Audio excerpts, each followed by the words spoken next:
Oh yeah, I know exactly who he is. Is that him? No, it's not. Take things down so that the numbers dwindle and they can arrest us later. But to be honest, if we come back tomorrow, we're going to face the same thing. We have got to be able to defend our stuff and defend making it comfortable enough that we can sleep here. Otherwise, we're not going to be able to occupy.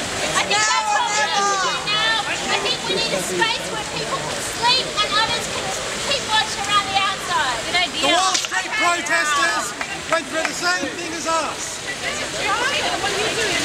seems the only formality that's going on is that we've got stuff in the pile we don't want to touch it. If anyone was willing just to lay their hands on a possession to maintain our barricade, so we're not illegally dumping, we're merely standing around holding it a group. So is there any legal minds around here that will please have any ground for moving us off this pile or moving us out? Yes, because we are technically illegally dumping. That's why I propose that people merely put their hands on it. We need to remember that at the Wall Street protest, the first few nights, they had their tents taken down. They did not leave. Why should we?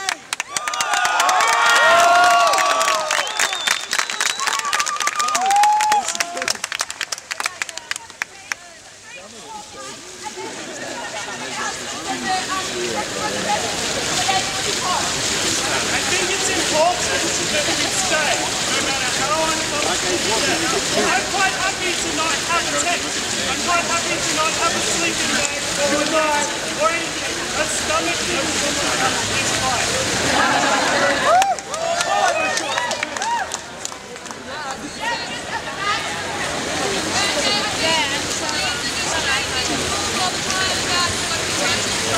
Let me know.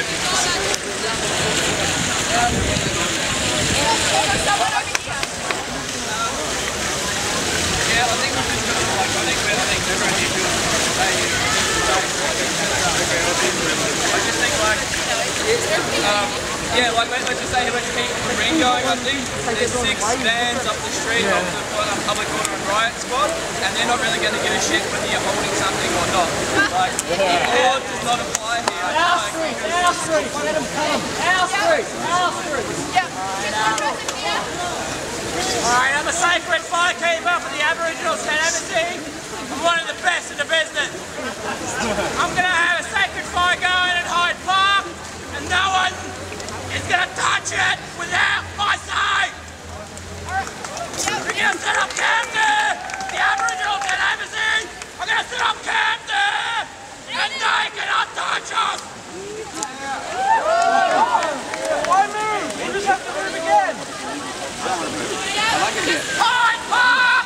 You can climb up trees! A lot of trees to climb up! If the fog's coming right! You can climb up trees when the fog's coming right! Was there someone over here?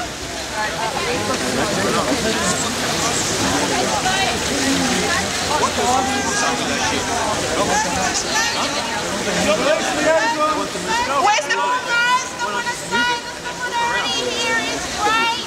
Second thing I want to say is we're not going to take people stuff over my dead body. Second thing is that Ben's point is right. The police, they don't care. So I would choose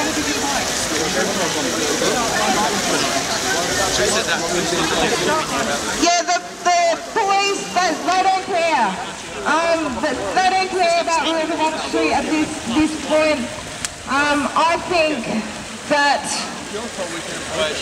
whatever we do, as long as we do it together, and I just ask that people remain peaceful, because we're peaceful and they're not, and I'll be damned if I see them and they'll take any more stuff from us.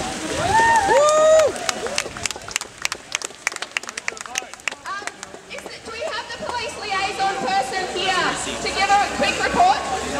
Okay, they're still talking at the moment. People are calling for a vote, but my thought is that it might be good just to wait to hear what the police liaison person has to say before we have the vote. So there's people still putting their hands up. So I'm just going to keep passing the microphone around until we can get the police liaison to report back about what's actually happened. Sorry to bore you again, eh? Just a quick word, eh? Now, I don't know if this is a tender or not, but in 2000, you know, if you understand the Olympics, we set the tent embassy up in, come on, boss. We set the tent embassy up in Victoria Park. Now, after considering people's, sitting around doing a bit of business, Clover Moore decided she wanted to come out and work out a negotiation with us.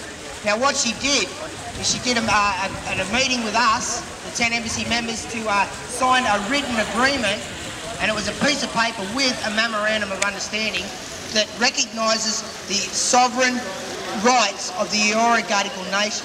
She says, quote unquote, in paper that she said that the occupation was done not under discovery, but it was done under occupation. Sorry, a little bit better. But this paper is a legal tendered paper that was stamped, and it says the Eora nation are recognised sovereign people by her. Now I'm standing up here. Look, I don't know if I'm taking this thing stupidly or not, but I say stay under the banner of the Aboriginal sovereign people of this land. We want you to stay on the land, and if Clover Moore says that this place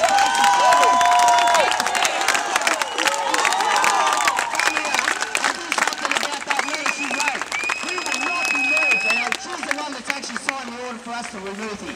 Not these guys, it was her. So she better get her A into G and work this out, because that letter will be exposed through the press. If this is not me, I'm telling you, I'll bring it out and she will have to answer for it. And she will be doing everything she is against herself. She is a liar and a cheat. If she says everything, she lets this go ahead. She's a liar and a cheat. Okay, thank you. Okay, so if people want to speak, maybe just we'll do a similar thing. I think Liam wants to speak next, so maybe people could just indicate and make your way over here so that you can say something. But maybe we'll try and keep these comments quite brief. I just want to remind everyone, I know it's really annoying here as we're nursing our sort of shittiness about having our tents dismantled. It was all really lovely while we had them set up and we had the assembly going and things like that. But to remind people that tomorrow morning at 10 a.m. we have recommitted to having another General Assembly, and there's a lot of people who were at that first assembly we had today in all its sort of several thousand glory, who hopefully will be coming back tomorrow. And I think we want to keep that as a political consideration about what we do tonight, because if we get utterly, totally smashed tonight, it will make it so much more harder to reconvene. The other element of it as well is that the coal seam gas rally is happening at midday, which would be a real influx of forces. These rallies have been big. There was 2,000 at the one in Newtown that happened just a couple of weeks ago, and that could be fresh forces to keep things going and be able to stand up to the cops, where we'll be in a position of strength rather than the position we're in now, which is, I think, not as strong as it has been. And I think that we want to... I'm just saying they're the things that we should say. Thank you very much, Jean. These are the things we want to consider as well, because it's not just us. There's thousands of other people who have been part of this movement. There's thousands of other people who have been inspired by what we're doing. And maybe they felt like they couldn't stay because they didn't have staff and things like that. But at least they might think about that. We'll be here for them in the morning. I have news from the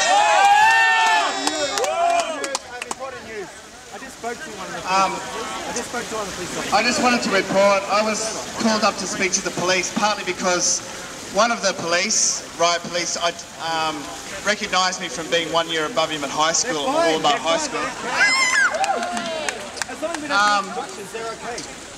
Basically, what people have already heard similar things saying that we are able to stay, but I wanted to know what the definition of stay was.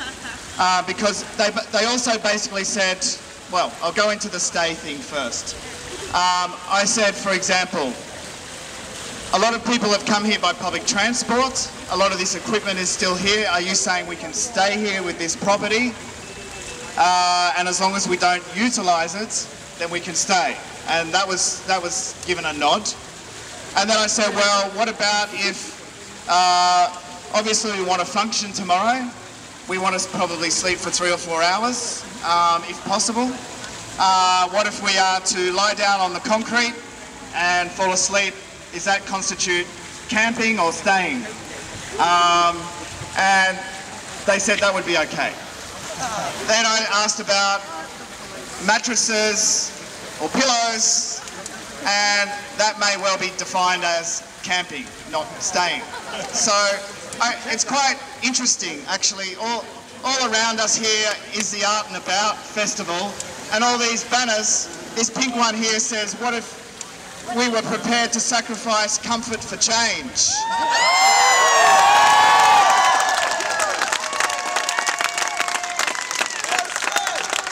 Yeah, so, I mean, I think there is a critical mass of us here.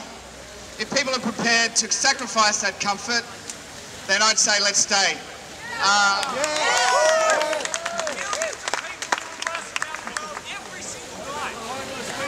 I was just told by the police that they're fine, even with the stuff here, just don't set up structures.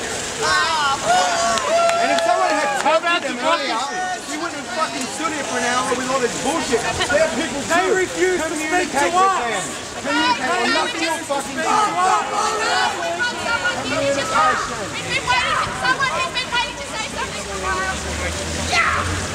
Alright, I just want to say that there's no reason to arrest us, so don't be violent. Thank you. Yeah! Slim Jim! I just want to say that united we stand, divided we fall. There's been talk of leaving, and no matter what happens, I'm going to be here. Until they take me away. Hey guys, okay. So they want us to live uncomfortably here. They're not going to move us directly. But look, I just have to say, how many homeless people live here every night without blankets, without pillows, without anybody around them? If they can do it night after night after night, then we can do it for at least one night very uncomfortably. This is supposed to be a revolution, and revolutions are not bloody easy.